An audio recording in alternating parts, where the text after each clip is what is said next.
प्रेरितों के कामों का वर्णन। 25वां अध्याय।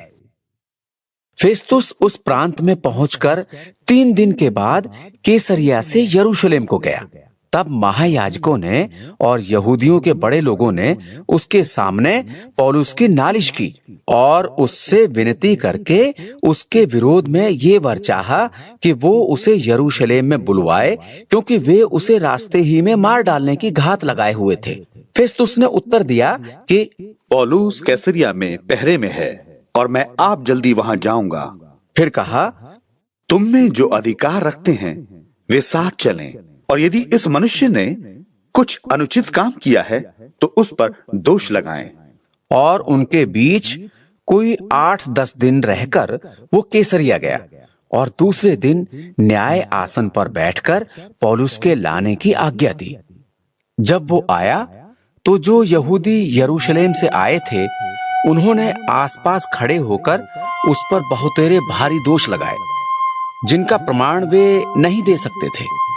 परंतु पौलुस ने उत्तर दिया कि मैंने ना तो यहूदियों की व्यवस्था का और न मंदिर का और न कैसर का कुछ अपराध किया है। तब फेस्तुस ने यहूदियों को खुश करने की इच्छा से पौलुस को उत्तर दिया, क्या तू चाहता है कि यरूशलेम को जाएं और वहां मेरे सामने तेरा ये मुकदमा तय किया जाए? पौलुस ने कहा, मैं कैसर के न्याय आसन के सामने खड़ा हूँ। मेरे मुकदमे का यही फैसला होना चाहिए। जैसा तू अच्छी तरह जानता है, यहूदियों का मैंने कुछ अपराध नहीं किया। यदि अपराधी हूँ और मार डाले जाने योग्य कोई काम किया है तो मरने से नहीं मुकरता, परंतु जिन बातों का ये मुझ पर दोष लगाते हैं, यदि उनमें से कोई बात सच ना ठहरे तो कोई मुझे उनके हाथ नहीं सौंप सकता। मैं कैसर की दुहाई देता हूँ। तब फेस्तुस ने मंत्रियों की सभा के साथ बातें करके उत्तर दिया, तूने कैसर की दुहाई दी है, तू कैसर के पास जाएगा।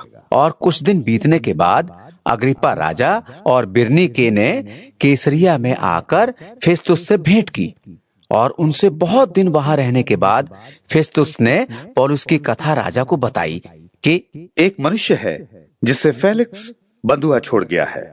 जब मैं यरूशलेम में था तो महायाजक और यहूदियों के पुरनियों ने उसकी नालिश की और चाहा कि उस पर दंड की आज्ञा दी जाए, परंतु मैंने उनको उत्तर दिया कि रोमियो की ये रीति नहीं कि किसी मनुष्य को दंड के लिए सौंप दें जब तक मुद्दालय को अपने मुद्दइयों के आमने सामने खड़े होकर दोष के उत्तर देने का अवसर ना मिले।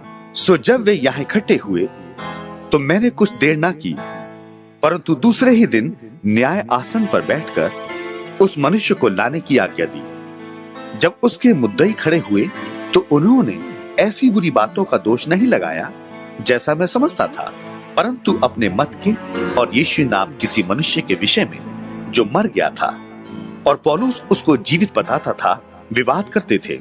और मैं उलझन में था कि इन बातों का पता कैसे लगाऊं। इसलिए मैंने उससे पूछा, क्या तू यरूशलेम जाएगा कि वहां इन बातों का फैसला हो? परंतु जब पौलुस ने दुहाई दी कि मेरे मुकदमे का फैसला महाराजा अधिराज के यहाँ हो, तो मैंने आज्ञा दी कि जब तक उसे कैसर के पास ना भेजूं, उसकी रखवाली की जाए। जब अग्रिप्पा ने फेस्तुस से कहा, मैं भी उस मनुष्य की सुनना चाहता हूँ, उसने कहा, तू कल सुन लेगा।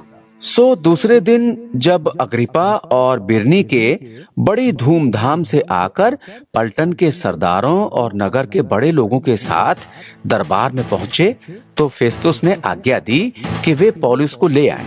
फेस्तुस ने कहा, हे महाराजा अग्रिप्पा और हे सब मनुष्यों जो यहाँ हमारे साथ हो, तुम इस मनुष्य को देखते हो जिसके विषय में सारे यहूदियों ने यरूशलेम में और यहाँ भी चिल्ला चिल्लाकर मुझसे विनती की कि इसका जीवित रहना उचित नहीं, परंतु मैंने जान लिया कि उसने ऐसा कुछ नहीं किया कि मार डाला जाए। और जबकि उसने आप ही महाराजा अधिराज की दुहाई दी तो मैंने उसे भेजने का उपाय निकाला, परंतु मैंने उसके विषय में कोई ठीक बात नहीं पाई कि अपने स्वामी के पास लिखूं। इसलिए मैं उसे तुम्हारे सामने और विशेष करके हे महाराजा अग्रिप्पा तेरे सामने लाया हूं कि जांचने के बाद मुझे कुछ लिखने को मिले, क्योंकि बंधुओं को भेजना और जो दोष उस पर लगाए गए उन्हें ना बताना मुझे व्यर्थ समझ पड़ता है।